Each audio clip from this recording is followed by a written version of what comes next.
Friends, welcome to the channel. ಎಲ್ಲರೂ ಹೇಗಿದ್ದೀರಾ? I hope ಎಲ್ಲರೂ ಚೆನ್ನಾಗಿದ್ದೀರಾ ಅಂತ ಭಾವಿಸ್ತಾ ನಾವಿವತ್ತು ಮಾರಿಕಣಿವೆ ಡ್ಯಾಮ್ ನೋಡೋಣ ಅಂತ ಹೋಗ್ತಾ ಇದ್ದೀವಿ.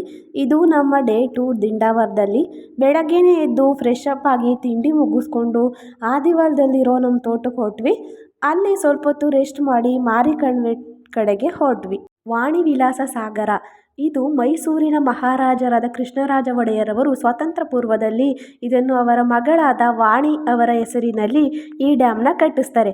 ಅಂದಂಗೆ ಈ ಡ್ಯಾಮ್ನ ಕಟ್ಟಿಸಿದ ಯಾರಪ್ಪ ಅಂದರೆ ಸರ್ ಎಂ ವಿಶ್ವೇಶ್ವರಯ್ಯನವರು. ಇದು ಕರ್ನಾಟಕದ ಹಳೆಯ ಅಣೆಕಟ್ಟುಗಳಲ್ಲಿ ಒಂದು.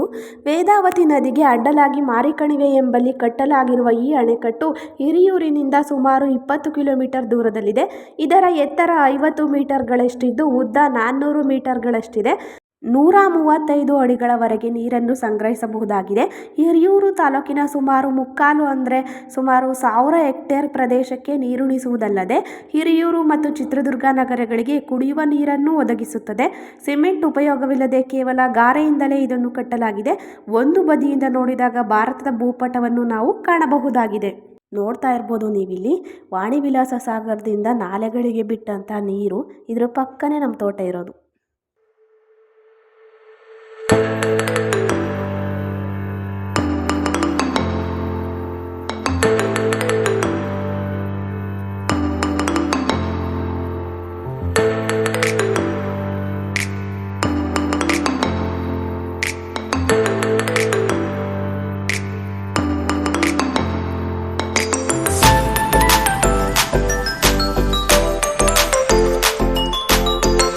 ಇವಾಗ ನೀವೇನು ನೋಡ್ತಾ ಇದ್ದೀರಾ ಈ ದೇವಸ್ಥಾನ ರಂಗನಾಥ ಸ್ವಾಮಿ ದೇವಸ್ಥಾನ ಅಂತೇಳಿ ಮಾರಿಕಣಿವೆಗೆ ಹೋಗೋ ರೋಡಲ್ಲೇ ಇದಿರೋದು. ನಾವು ಈ ದೇವಸ್ಥಾನ ನೋಡಿರಲಿಲ್ಲ ಸಲ ಬಂದಾಗ, ಅದಕ್ಕೆ ಇವಾಗ ನೋಡೋಣ ಅಂತ ಬಂದ್ವಿ. ಅಲ್ಲಿ ಪೂಜೆ ಮುಗಿಸ್ಕೊಂಡು ಆರತಿ ತಗೊಂಡು ಮಾರಿಕಣಿವೆ ಕಡೆಗೆ ಹೊರಟ್ವಿ.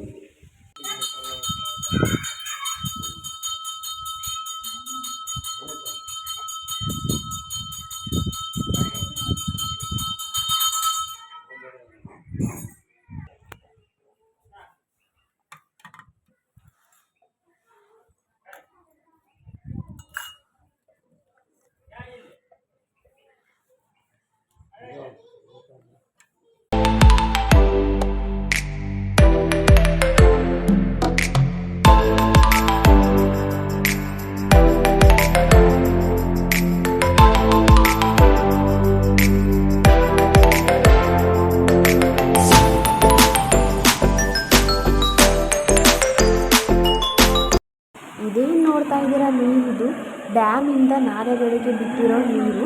ಬೇಸಿಗೆ ಕಾಲದಲ್ಲಿ ಬಿಡ್ತಾರೆ ಇದನ್ನು. ನಾವು ಸಲ ಬಂದಾಗ ನೋಡಿರಲಿಲ್ಲ, ಬಿಟ್ಟಿರಲಿಲ್ಲ ಅಲ್ಲಿ. ಈ ಸಲ ನೋಡಿ ತುಂಬಾ ಖುಷಿ ಆಯಿತು. ತುಂಬ ಫೋರ್ಸಾಗಿ ಹರಿತಿತ್ತು ನೀರು. ನೋಡ್ತಾ ಇರ್ಬೋದು ನೀವು ಎಷ್ಟು ಫೋರ್ಸಾಗಿ ಹರಿತಿದೆ ಅಂತ.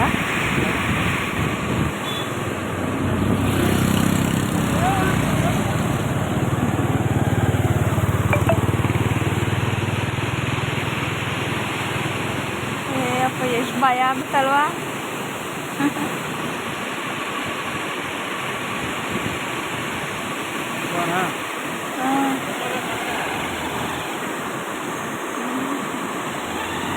ಇಲ್ಲಿಂದ ಮುಂದೆ ಬಂದರೆ ನಮಗೆ ಕಾಣೋದೆ ಕಣಿವೆ ಮಾರಮ್ಮನ ದೇವಸ್ಥಾನ.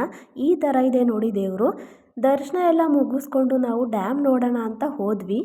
ನಡ್ಕೊಂಡು ಹೋಗೋರು ಕೆಳಗಿಂದ ಸ್ಟೆಪ್ಸ್ ಇದ್ದಾವೆ, ಹತ್ಕೊಂಡು ಬರ್ಬೋದು ಮೇಲ್ಗಡೆಗೆ. ನಾವು ಬೈಕಲ್ಲೇ ಬಂದಿದ್ದರಿಂದ ಬೆಟ್ಟದ ಮೇಲ್ಗಡೆ ಡೈರೆಕ್ಟಾಗೆ ಹೋದ್ವಿ. ಅಲ್ಲಿ ಗಾಡಿನ ಪಾರ್ಕ್ ಮಾಡಿ ಡ್ಯಾಮ್ ನೋಡೋಣ ಅಂತ ಒಳಗಡೆ ಹೋದ್ವಿ. ಬೇಸಿಗೆಗಾಲ ಆಗಿದ್ದ ಕಾರಣ ಒಂಥರ ತುಂಬ ಒಣ ಅನ್ನಿಸ್ತಿತ್ತು ಗಿಡ ಮರಗಳೆಲ್ಲನೂ. ನಾವು ಸಲ ಬಂದಾಗ ನವಂಬರ್ ಡಿಸೆಂಬರ್ ಟೈಮಲ್ಲಿ ಬಂದಿದ್ದು. ಆಗ ತುಂಬಾ ಹಸಿರಿಂದ ಕೂಡಿತ್ತು, ಚೆನ್ನಾಗಿ ಕಾಣಿಸ್ತಿತ್ತು ನೋಡಲಿಕ್ಕೆ. ನೋಡ್ತಾ ಇರ್ಬೋದು ನೀವು ಎಷ್ಟು ಸುಂದರವಾಗಿ ಕಾಣ್ತಿದೆ ಡ್ಯಾಮ್ ಅಂತ.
ಡ್ಯಾಮ್ ನೋಡ್ತಾ ಒಂದಿಷ್ಟು ಫೋಟೋಸ್ ವೀಡಿಯೋಸ್ ತಗೊಂಡು ಒಂದೊಳ್ಳೆ ಕ್ವಾಲಿಟಿ ಟೈಮ್ನ ಸ್ಪೆಂಡ್ ಮಾಡಿದ್ವಿ ಅಲ್ಲಿ. ಮತ್ತು ನಾವು ಹಿರಿಯೂರು ಕಡೆಗೆ ಹೊರಟ್ವಿ. ಹಿರಿಯೂರಲ್ಲಿ ನಾವು ದುರ್ಗಮ್ಮನ ದೇವಸ್ಥಾನನೂ ನೋಡಿರಲಿಲ್ಲ. ಹಾಗೆಯೇ ನೋಡಿಕೊಂಡು ಹೊಟ್ಟೆ ಬೇರೆ ತುಂಬ ಹಸ್ದೋಗಿತ್ತು. ಅದಕ್ಕೆ ನಾವು ರೆಗ್ಯುಲರಾಗಿ ಊಟ ಮಾಡೋವಂಥ ಸೂರ್ಯ ಹೋಟೆಲ್ಗೆ ಹೋಗಿ ನಮ್ಗೆ ಇಷ್ಟವಾದಂಥ ಸ್ನ್ಯಾಕ್ಸ್ನ ತೊಗೊಂಡು ತಿಂದ್ಕೊಂಡು ಮತ್ತೆ ದಿಂಡಾವರ ಕಡೆಗೆ ನಮ್ಮ ಪ್ರಯಾಣನ ಬೆಳೆಸಿದ್ವಿ. ಈ ವಿಡಿಯೋನ ಇಲ್ಲಿಗೆ ಎಂಡ್ ಮಾಡ್ತಾ ಇದ್ದೀನಿ. ಈ ವಿಡಿಯೋ ನಿಮ್ಗೆ ಏನಾದರೂ ಇಷ್ಟ ಆಗಿದ್ದಲ್ಲಿ ಪ್ಲೀಸ್ ಒಂದು ಲೈಕ್ ಮಾಡಿ, ಶೇರ್ ಮಾಡಿ ಆ್ಯಂಡ್ ನಿಮ್ಮ ಫ್ರೆಂಡ್ಸ್ ಆ್ಯಂಡ್ ಫ್ಯಾಮಿಲಿ ಜೊತೆಗೆ ಶೇರ್ ಮಾಡಿ ಅಂತ ಹೇಳ್ತಾ, ನೀವಿನ್ನೂ ನಮ್ಮ ಚಾನಲ್ನ ಸಬ್ಸ್ಕ್ರೈಬ್ ಮಾಡಿಲ್ಲ ಅಂತಂದರೆ ದಯವಿಟ್ಟು ಹೋಗಿ ಸಬ್ಸ್ಕ್ರೈಬ್ ಮಾಡಿ ಅಂತ ಹೇಳ್ತಾ, ಥ್ಯಾಂಕ್ಸ್ ಫಾರ್ ವಾಚಿಂಗ್.